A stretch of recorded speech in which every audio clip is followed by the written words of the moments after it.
Hello, I'm Liz Lumley of Finextra, and today I'm speaking to Dan Roberts of Barclays and David Hennah of Misys, and we're going to have a bit of a conversation about trade finance. So Dan, I'm going to start off with you because you've recently been named Global Head of Trade at Barclays. So what are treasurers talking to you about? What are some of their changing needs currently?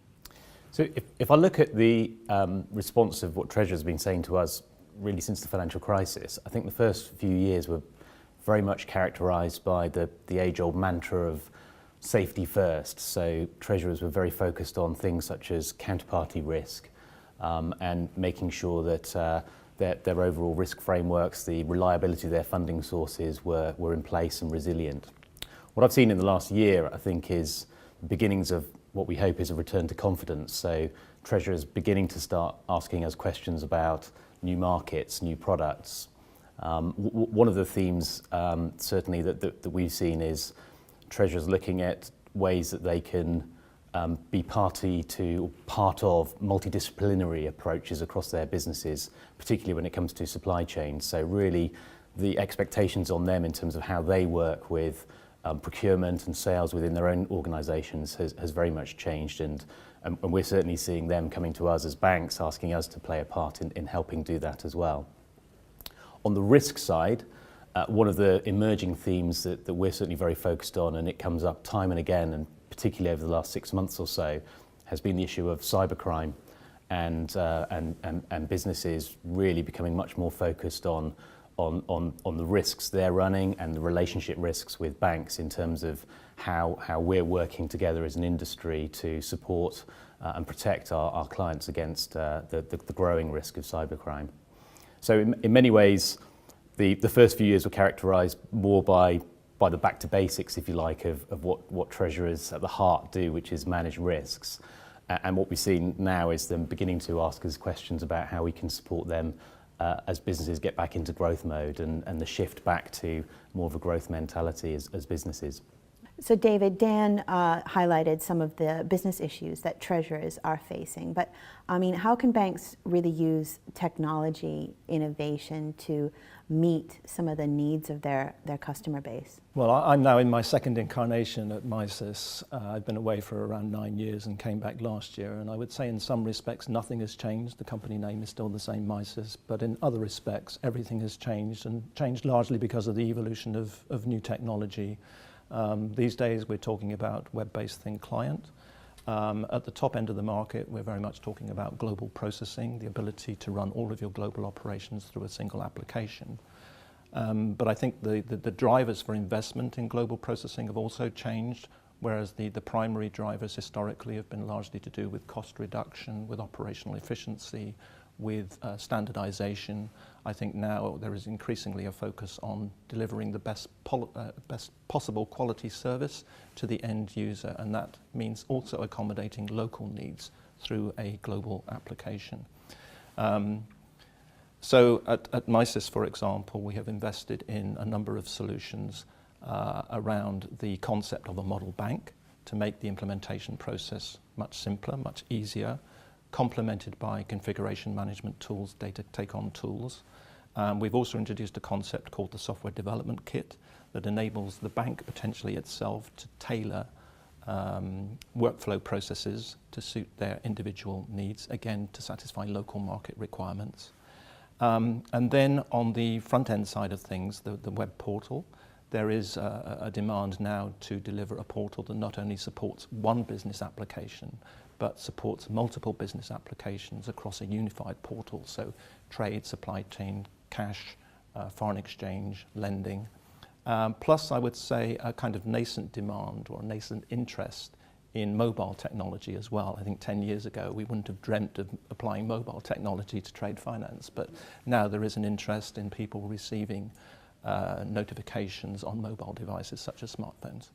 So Dan, what are some of the key innovations banks can use then? Well, Dave just mentioned mobile technology, and I think that's a really interesting space. If you look at what each of us expect in our daily lives as regular consumers, so much more of our daily life is moving into mobile technology, and And so we see a very much a rising tide from treasurers beginning to expect to be able to do the same thing. So like many business professionals, they're traveling around the world. They want to be able to have access to real-time information.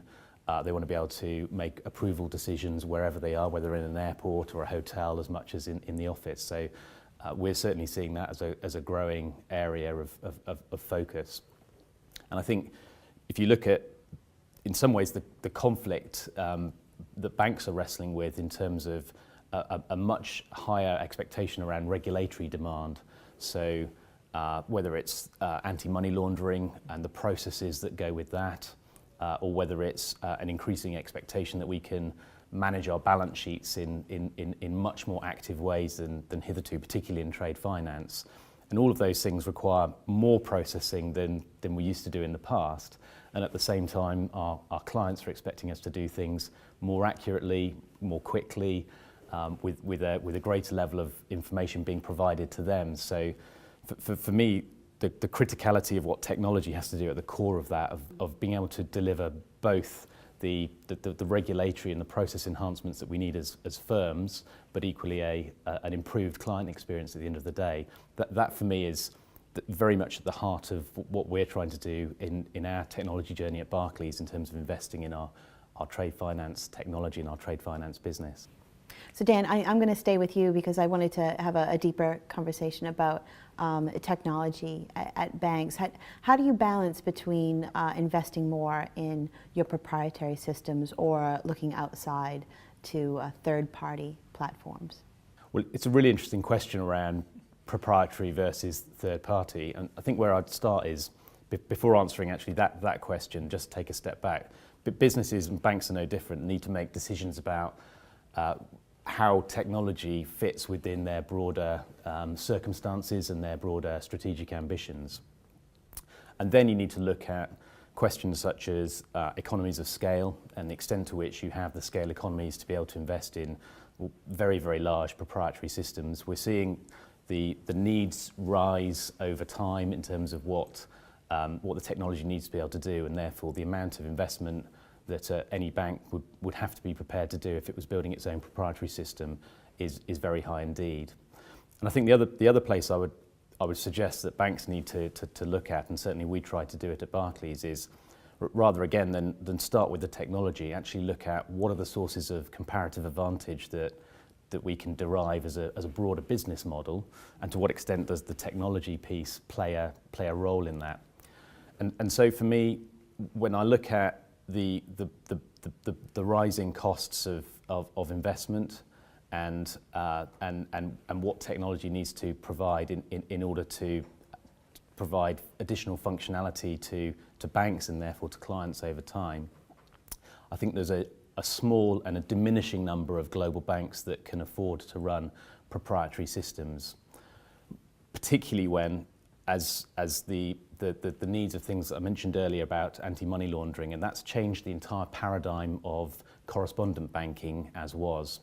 And therefore banks need to be able to collaborate much more than they hitherto did in the past, and clearly they've collaborated a lot in terms of correspondent banking, so to allow payment flows or to allow settlement to go through banks.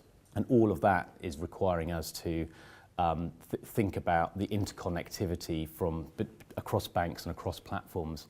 All of those things, to me, lead to a conclusion which is, I think third-party systems are likely to be the winner over the long run. But that said, I think there will be and continue to be a small number of banks that can afford to run proprietary systems.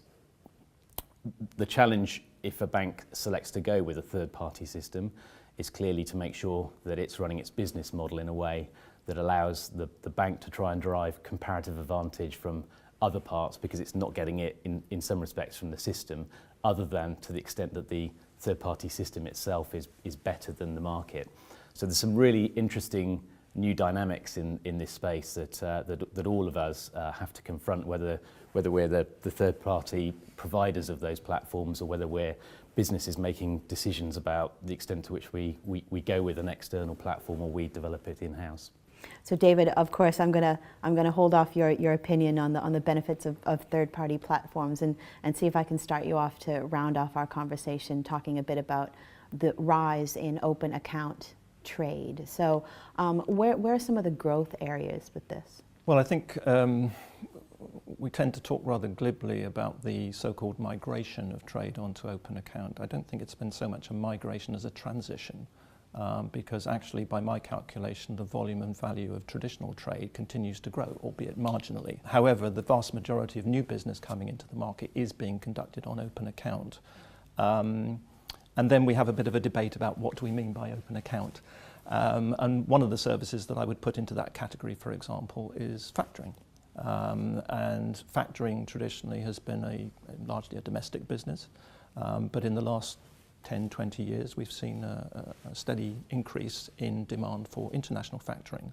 So today, I would calculate that international factoring accounts for something like 3% of the market and is still growing.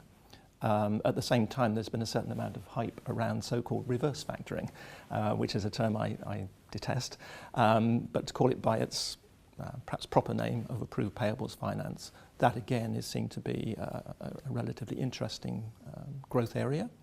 Up until now, it has evolved in what I would call a three-corner model, which involves one bank servicing the needs of both a buyer and a supplier. I have a personal view that that model is not sustainable in the medium term. I believe that eventually it will evolve into a four-corner model, which will require a certain amount of collaboration and partnership between banks. And that, if I may make a brief reference to this new instrument called the Bank Payment Obligation, or BPO, that is potentially a niche market where I feel that the BPO may have a role to play.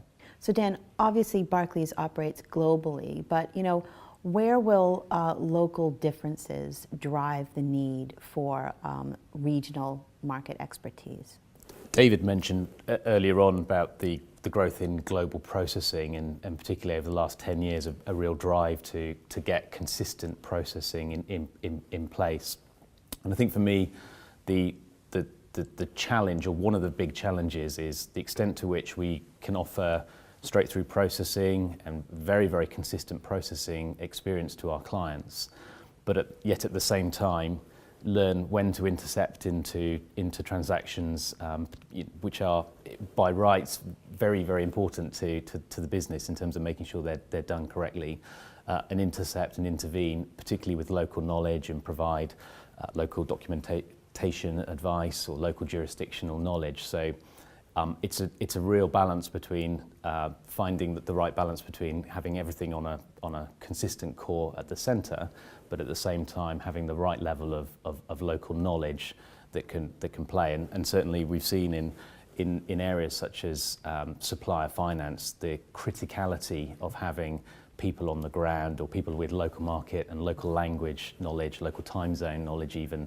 or local time zone availability, such that they can help suppliers and buyers onboard relationships which are complex and require multiple people within both the buyer and the supplier to work together to get new clients onboarded. So for me, it's a balance. It has a role, but if you go too much local, then you lose the benefits of the broader network effect of having a core processing platform.